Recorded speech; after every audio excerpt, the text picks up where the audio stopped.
In my last video, I talked about why comprehension instruction should start with the text and not the skill. We don't decide this is the week we're teaching predictions and then hunt for a text that fits. Instead, we choose a text that will build the knowledge we want to build, whether that's fiction or nonfiction. For nonfiction, that's typically knowledge about a topic we want our students to understand. For fiction, it might be understanding of story structure, or understanding of a genre, or thinking about particular character traits like compassion or empathy. Then, once we know the knowledge we want to build, we think about what strategy will actually help our students get that knowledge. So today, I want to tackle the next big question. Which comprehension strategies really move the needle? Which are the ones worth teaching? If you're new here, my name is Anna Geiger. I'm the author of Reach All Readers and creator of the Reach All Readers course and podcast. And my mission is to help you understand and apply the science of reading. These days, there's a lot of confusion around comprehension strategies. Maybe you've heard one of these things. Don't teach comprehension strategies, or strategies don't transfer, or background knowledge is everything. Here's the bottom line. Research supports teaching reading comprehension strategies. The problem isn't strategies themselves. The problem is when the focus of the instruction is about mastering the strategy rather than learning from the text. If you taught during the strategy a week era, like me, you might have been overloaded with different reading strategies we were supposed to be teaching our students. Activating background knowledge, predicting, visualizing, synthesizing, author's purpose, point of view, asking questions, making connections, text to self connections, text to world connections, text to text connections, summarizing, inferring, monitoring comprehension, analyzing text structure. At some point, it felt like everything was a strategy. And if you were listening to my list just now and thinking, hang on a sec, some of those were skills and some were strategies, what's the difference? You're not alone. In fact, nobody seems to agree on which ones are skills and which ones are strategies. But that's not the important question. The question should not be, should we teach this strategy? But rather, does this strategy help students build a coherent understanding of the text? As I've noted before, comprehension is very complex. Teaching students to visualize or determine importance in one text does not mean they'll automatically understand every future text they encounter. But if we give them strategies that they can pull from to help them make sense of a text that challenges them, we are serving our students and we're helping them build the knowledge we want them to build. The 3 strategies I'm going to focus on today are not the only comprehension strategies worth teaching, but these are high leverage practices. So let's get started. Number 1 is get the gist. And get the gist is simply having students read a full text, paragraph, or even a sentence, and think about what's the most important who or what, the most important thing about the who or what, and then put that information into a sentence that is 10 words or fewer. To me, it makes the most sense to use this strategy on a paragraph by paragraph basis. But if a sentence is extremely complex, it may work to go all the way down to the sentence level.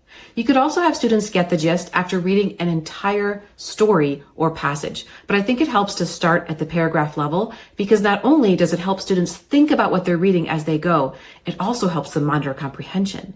Because if they can't answer those questions, something has broken down and they're going to need to go back and reread. It's much better to realize that at the first paragraph than at the end of an entire passage. With Get the Gist, I see summarizing and comprehension monitoring working hand in hand. The best thing about getting the gist is it helps students build a mental model, a complete understanding rather than just memorizing isolated details. The second strategy I want to talk about is questioning. And not just asking questions, but asking a certain kind of question. This is questioning the author, developed by Beck, McCowan, and colleagues and discussed extensively in their book, Improving Comprehension with Questioning the Author. Students aren't interrogating themselves. They're actually interrogating the text and the author's choices. They're looking at the text and they're thinking, what is the author trying to tell me here? What point is the author making? Could the author have been more clear? How does this connect to what the author has already talked to me about? Notice these are really open-ended questions that really require students to get into the text. This strategy moves the needle because it slows students down, anchors attention to meaning, and encourages purposeful rereading. Just as with Get the Gist, questioning the author and monitoring comprehension go hand in hand. The third needle-moving strategy is inference making. And in this case, what I recommend is doing specific things that will equip students to make inferences. So when we think about inferences that students need to make as they're reading, we're thinking about them filling in what the author didn't explicitly tell them. And as they're doing that, they need to make both global and local inferences. So a global inference requires students to integrate their background knowledge with what's in the text. For example, if a text says The climber paused as the air thinned. Students who know that higher elevations have less oxygen can infer why the climber is struggling, even though the author never explains it. If that knowledge is missing, the inference breaks down. So building background knowledge is really important before students read. It's our job to pre-read the text and think about what background knowledge might be helpful, not to give everything away before reading, but to fill in some gaps that might not otherwise be filled. Local inferences, on the other hand, have to do with understanding how parts of the text go together. You may have heard of cohesive ties. So a cohesive tie is when you have a phrase or a word that relates back to another phrase or word within that sentence or possibly a previous sentence. For example, the Arctic fox has thick fur. This adaptation helps it survive the cold. In these two sentences, this adaptation ties back to the fur that the Arctic fox has. We can teach our students to track words and figure out what they connect to, so to identify those cohesive ties as they read. So to sum up, when we're looking for comprehension strategies that actually move the needle, we're looking for high leverage practices that we can incorporate with almost any text that our students read. One of those is get the gist.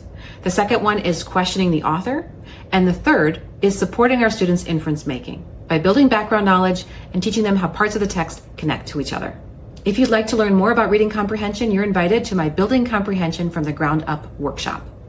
In that workshop, we bust common myths related to teaching comprehension. We break down what the research really says, and I equip you with practical tools that you can use in the classroom the very next day. Thanks so much for watching, and I'll see you next time.